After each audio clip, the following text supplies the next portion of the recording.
Assalamualaikum warahmatullahi wabarakatuh. Selamat pagi. Salam sejahtera untuk kita semua, anak-anakku. Salam sehat. Anak-anakku sekalian yang berbahagia. Pada kesempatan ini dan pada waktu ini untuk materi IPS kita masuk di dalam semester 2. Semester 2 kita awali dengan judul atau materi bentuk dan pola muka bumi pada peta. Sebelum kita masuk ke sana, anak-anak sekalian, saya akan menjelaskan apakah raut muka bumi itu digambarkan dengan berbagai macam cara. Ada yang dikatakan peta, ada yang dikatakan globe, dan ada yang dikatakan bentuk aslinya. Nah, pada materi ini kita akan membahas tentang peta untuk semester pertama. Materi pertama untuk semester kedua. Peta adalah gambaran raut muka bumi pada bidang datar. Peta adalah gambaran bentuk raut muka bumi pada bidang datar. Nah, gambaran yang pada bidang datar itu berbagai macam cara. Ada yang berupa bentuknya dari kertas, bentuknya dari plywood, dan bentuknya dari papan, atau bentuknya pada bidang-bidang datar yang lain. Dalam pembuatan peta pada bidang datar, perlu anak-anakku ketahui semuanya, materi yang akan kita bahas, yang pertama adalah skala pembuatan peta. Kemudian yang kedua adalah simbol-simbol dalam pembuatan peta. Karena dia dalam bidang datar, maka kita menggunakan simbol-simbol. Nah, di dalam pembuatan bentuk simbol-simbol peta itu ada 4 simbol yang perlu anak-anak ketahui. Yang pertama adalah simbol titik. Nah, yang kedua adalah simbol garis. Yang ketiga adalah simbol daerah, dan yang keempat adalah simbol warna. Dari berbagai macam simbol ini memiliki fungsi masing-masing. Nah, simbol titik itu menggambarkan tempat, misalnya ibu kota, kemudian kota, gunung, dan lain sebagainya. Itu simbol titik. Ibu kota,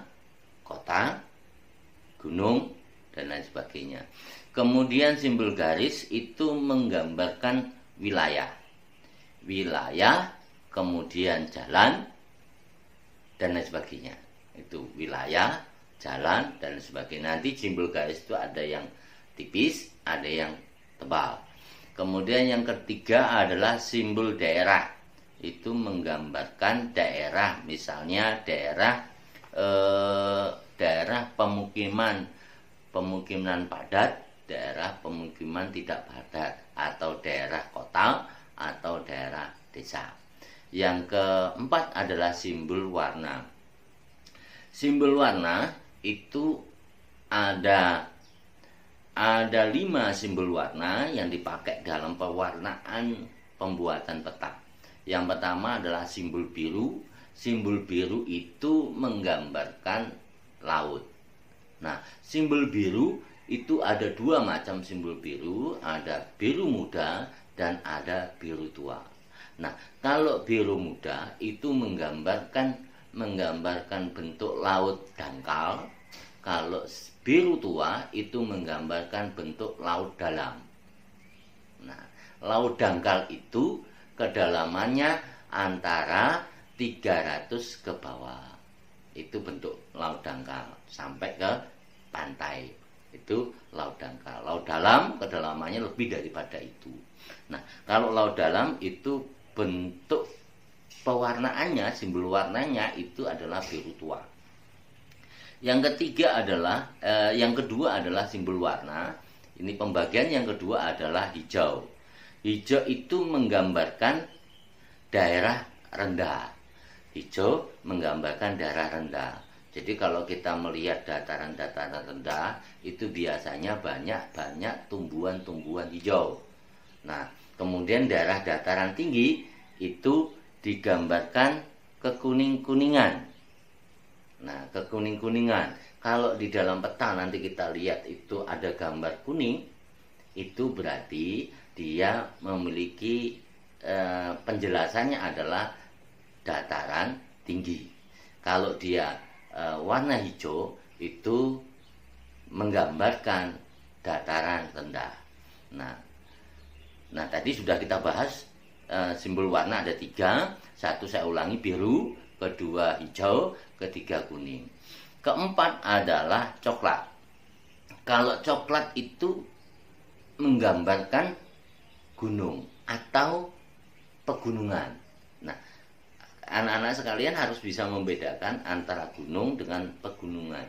Kalau gunung itu hanya satu, kalau pegunungan itu adalah jajaran atau deretan dari gunung-gunung, itu namanya pegunungan.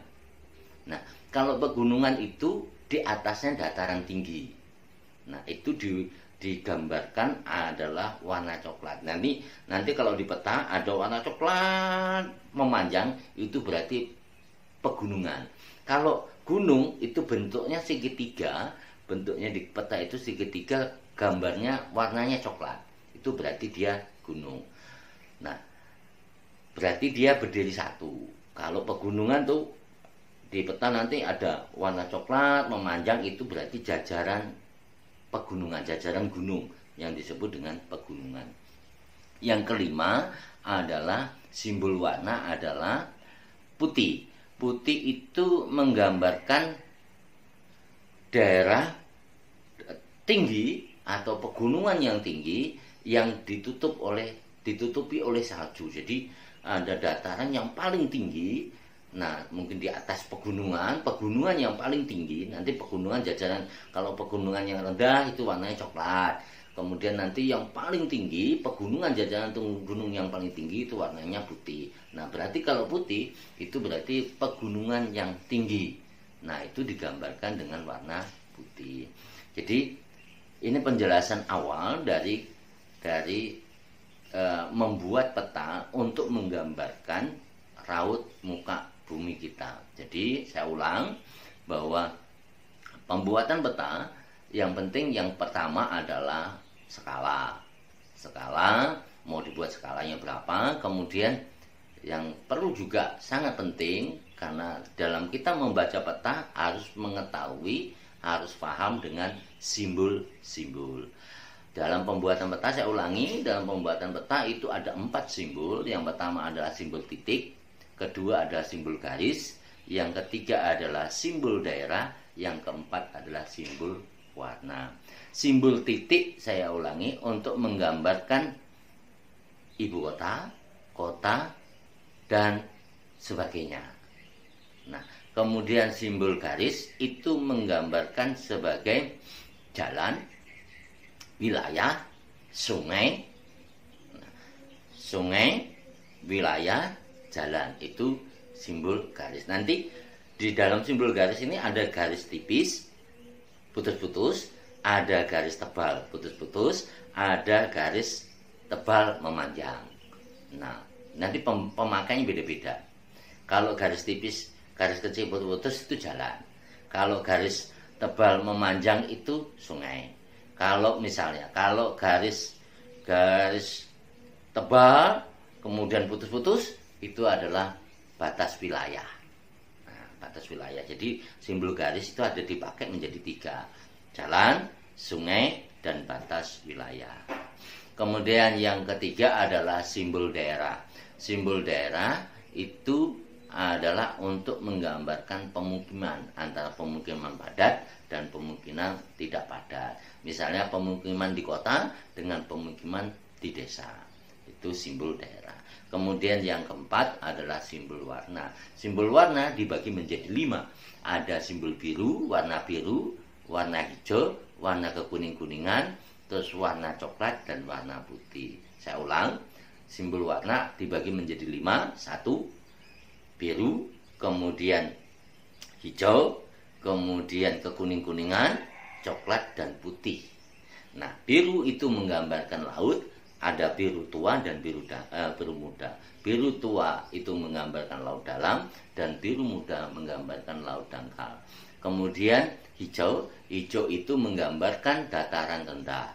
Dataran rendah karena banyak pohon-pohonnya, tumbuh-tumbuhannya dia digambarkan hijau. Kemudian yang ketiga adalah kekuning-kuningan atau warna kuning. Warna kuning itu menggambarkan dataran tinggi. Dataran tinggi. Terus kemudian yang keempat adalah coklat. Coklat itu menggambarkan adalah pegunungan. Pegunungan atau gunung. Nah, kalau pegunungan itu jajaran gunung-gunung.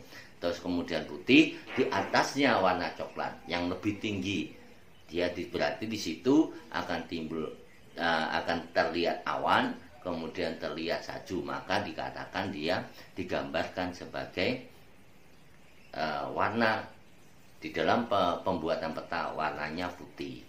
Anak-anakku sekalian, itu untuk pelajaran pertama semester kedua, materi pertama, nah tentang pembuatan peta. Oleh sebab itu, anak-anak sekalian tugasnya adalah membuat peta. Skalanya tidak usah besar-besar, tetapi dengan pemakaian simbol-simbol tadi. Jadi terserah membuat peta misalnya Sulawesi, Kalimantan, Maluku, Sumatera, Jawa, terserah. Jadi anak-anakku terserah pilih yang mana membuat petanya, peta Sulawesi, Kalimantan, Sumatera atau Jawa, terserah anak-anakku membuat petanya.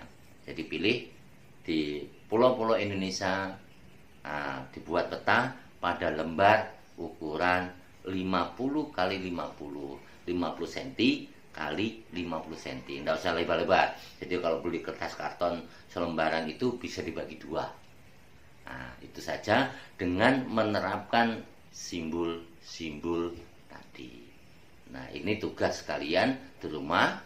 Nanti buat peta dengan menggunakan pewarnaan. Dengan penggunaan pewarnaan dan simbol-simbol yang tepat. Demikian anak-anakku sekalian untuk materi pembuka ini. Nanti kita lanjut tentang pembuatan peta dan bentuk pola raut muka bumi kita. Dalam langkah-langkah untuk pembuatan peta selanjutnya. Demikian anak-anakku sekalian, saya akhiri sampai di sini pelajaran pembuka kita untuk materi IPS pada pelajaran kurikulum atau semester 2 ini. Terima kasih. Assalamualaikum warahmatullahi wabarakatuh. Salam sejahtera dan salam sehat untuk kita semua.